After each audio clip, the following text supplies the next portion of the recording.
కేటీఆర్ గారు నేనేం చెప్తున్నా అంటే మీ నాయన కూడా కేసీఆర్ గారు కూడా బీఆర్ఎస్ పార్టీ పెట్టక ముందు టీడీపీ నాయకుడు కంటే ముందు కాంగ్రెస్ యూత్ కాంగ్రెస్ నాయకుడు. ఈ కల్పవృక్షము, ఈ మర్రి చెట్టు ఏర్లలో ఏదో ఒక సన్న తీగలాంటోడు కేసీఆర్ గారు. అక్కడి నుంచి ఆయన ప్రయాణము. ఈ ప్రాంతీయ పార్టీలు బీఆర్ఎస్ కూడా ఈ ప్రాంతీయ పార్టీలు కల్పవృక్షల గెలిచి మర్రి చెట్ల గెలిచి వచ్చిన ఊడలే ప్రాంతీయ పార్టీలుగా ఏర్పడ్డాయి.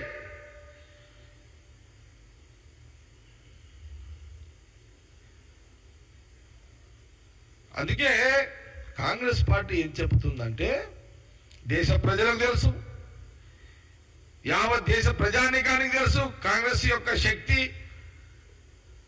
ఈ దేశానికి బ్రిటిష్ తరిమి కొట్టడానికి, బ్రిటిష్ పాలకుల వ్యవస్థను తరిమి కొట్టే దాంట్లో ఆనాడు ఈ 140 ఏళ్ల చరిత్ర గల ఈ కాంగ్రెస్ పార్టీ, మహాత్మా గాంధీ, జవహర్లాల్ నెహ్రూ, చిన్న వయసులో ఇందిరాగాంధీ గారు, సర్దార్ పటేల్ గారు, అంబేద్కర్ గారు,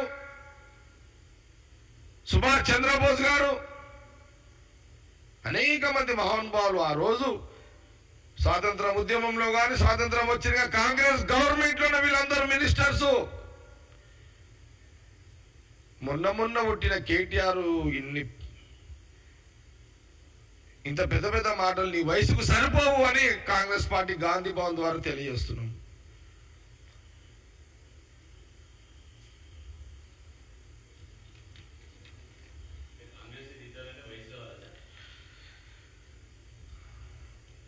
అంటే కదా బలమైన శక్తి గలది కాంగ్రెస్ పార్టీ. ఈ బలం ముందు నీ కేటీఆర్ యొక్క శక్తి ఎంత?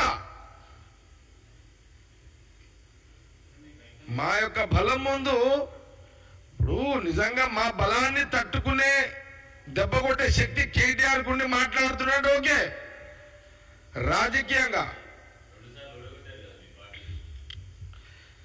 తెలంగాణ ప్రజలు కాంగ్రెస్ ని 2014 తర్వాత 2018లో టిఆర్ఎస్ గవర్నమెంట్ రావడానికి కారణము తెలంగాణ ఉద్యమంలో వాళ్ళు ముందున్నారు కాబట్టి ప్రజలు వాళ్ళకు అవకాశం ఇచ్చారు. జనరల్గా మీరు చూడండి, మనము ఒక ఎగ్జాంపుల్ చెప్తున్నాం మీకు. అంటే ఇవన్నీ తప్పు పట్టే ఎగ్జాంపుల్ కాదు, ఇది చిన్న ఈజీగా అర్థమయ్యేటట్టుగా మీడియాకు కానీ ప్రజలకు కానీ అందరు కూడా అర్థమయ్యేటట్టుగా. మనము ఒక పెళ్లికి పోతామో దావత్ పోతాం మనం.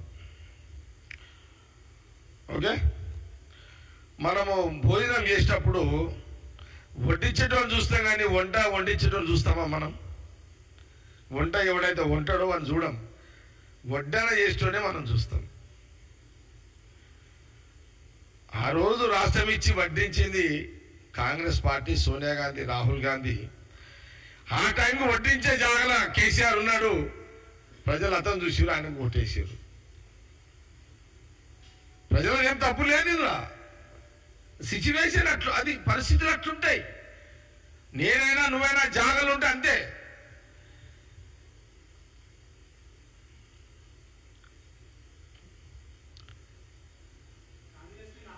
మేము చెప్పు.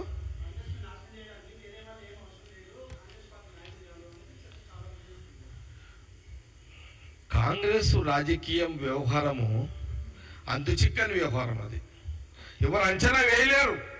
కాంగ్రెస్ వ్యూహాలు, కాంగ్రెస్ పార్టీ వ్యూహాలు, కాంగ్రెస్ పార్టీ వ్యూహ రచనలు, కాంగ్రెస్ అంతర్గత వ్యూహాలు, కొన్ని బహిరంగ వ్యూహాలు, ఇది అంత ఈజీగా అర్థమయ్యేటి ఉండదు. ఈరోజు ఒక తీరు ఉంటుంది మాది, రేపు ఇంకో తీరు ఉంటుంది, ఎల్లుండి ఇంకో తీరు ఉంటుంది. కాబట్టి ఎవరు కాంగ్రెస్, ఏ రాజకీయ పార్టీ కాంగ్రెస్ ఎవరు ఎన్ని అన్నా మీరు చూడండి, కాంగ్రెస్ అధికారం ఉన్నా అదే గంభీరంగానే ఉంటాం మేము. పరిపాలన పరంగా కూడా అధికారం ఉన్నట్లనే లేకున్నా మేము అట్లే ఉంటాం.